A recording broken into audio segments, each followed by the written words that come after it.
If you intentionally decide to build a skill starting today, 6 months from now, you will barely recognize your own mindset. Not because life suddenly became easier, not because your circumstances magically changed, but because your personal standards evolved. Most people drift through life, filling their time with bigger distractions and calling it productivity. They call it responsibility. They call it adulthood. But only a small percentage of people treat a hobby like a private training ground. They return to it quietly, day after day, improving themselves in silence until discipline no longer feels forced. It becomes automatic. Confidence stops being something they pretend to have. It becomes the way they naturally carry themselves. Today, I'm going to share 10 practices that look ordinary on the surface, but build something powerful underneath. They sharpen your focus, they stabilize your emotions, and they strengthen your ability to keep going when your mind tells you to quit. Choose just one. Commit to it fully. 6 months from now, people won't be confused about your transformation. They'll want to know how you did it. And one of these practices is one of the fastest ways to develop self-respect without turning you into a loud, attention-seeking version of yourself. Many people avoid this path because the beginning feels uncomfortable. Stay with me until the end. The Stoic philosophers understood a powerful truth. You don't perform at the level of your goals. You perform at the level of your preparation. Marcus Aurelius reminded himself every morning that each new day was another chance to fulfill the work aligned with human purpose. Epictetus emphasized that our control exists in our responses, not in the outcomes. In simple terms, stop waiting until you feel ready. Choose your training ground and allow it to shape you into someone calm under pressure. The first discipline is boxing, not to fight people, but to confront the part of yourself that panics when pressure rises. Boxing improves rhythm, coordination, and controlled aggression. You learn to regulate your breathing while your heart races. You realize something important. Fear can be loud, but it is not a command you must obey. Every round teaches the same lesson. You are capable of more than your inner resistance suggests. The second discipline is journaling. Think of it as weight training for your mind. Writing your thoughts forces clarity. It cuts through confusion, organizes mental noise, and exposes patterns you may have ignored for years. Seneca recommended reviewing each day honestly, without harsh judgment. That's what journaling becomes. A mirror that reflects reality without distortion. It doesn't flatter you. It doesn't attack you. It simply shows you who you are, so you can choose who you want to become. The third discipline is weightlifting. Not for appearance, but for self-command. The barbell never negotiates. It responds only to effort. It reminds you that strength is built slowly, repetition after repetition. Each lift teaches your body something your doubts may not believe yet. Discomfort can be endured. Eventually, your body learns a truth your mind resisted. Struggle is a teacher, not an enemy. When you voluntarily choose difficult, life's pressures begin to feel different.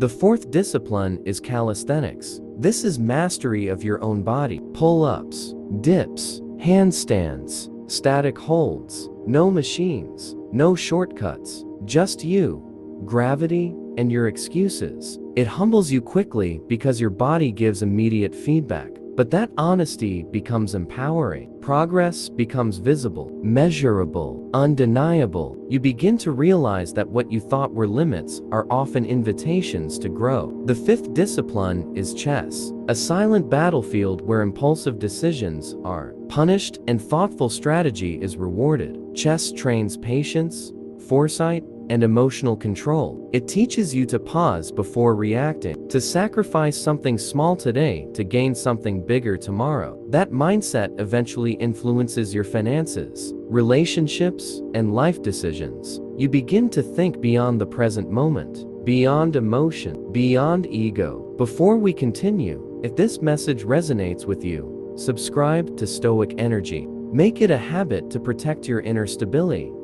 grow in maturity, and refuse to let moods or distractions control your life. This channel exists to strengthen that discipline. Now stay with me, because the next practice is the one many people avoid precisely because it feels uncomfortable in the beginning. The sixth discipline is communication. Learning to express yourself clearly and calmly can transform every part of your life. Not by speaking louder, not by becoming aggressive, but by speaking with clarity, composure, and intention. You maintain steady eye contact. You organize your thoughts before speaking. You set boundaries without apologizing for your existence. True presence isn't about volume, it's about clarity. This skill changes how others see you because it changes how you see yourself. In the beginning, it may expose your hesitation, your uncertainty, but that discomfort is the training. Growth rarely feels comfortable at first. It feels revealing, and that is exactly why it works. The seventh discipline is reading. One powerful book can save you years of mistakes.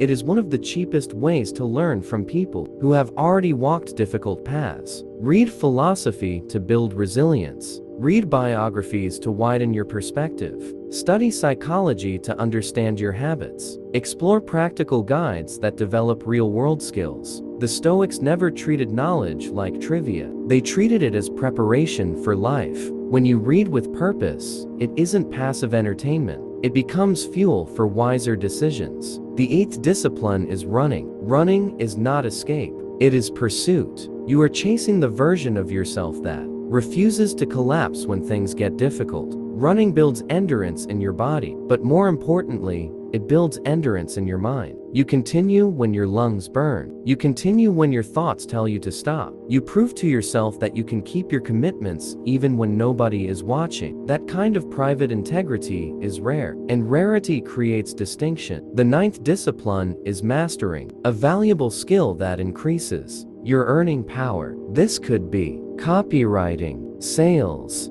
design, video editing, programming, marketing, or any skill that solves real problems. Many people wait for permission. They wait for the perfect job. They wait for the perfect opportunity. But when you possess a skill that creates value, you carry opportunity with you. You stop waiting for chances. You start creating them. The 10th discipline is content creation. Not for attention, not for applause, but for clarity and leverage. When you consistently create content, you sharpen your thinking. You simplify complex ideas. You communicate with structure and confidence. You build proof of your work that can travel far beyond your physical presence. In a world where attention shapes opportunity, creators hold an advantage. Even if only a small audience watches at first, you are developing influence, discipline, and identity with every piece you produce.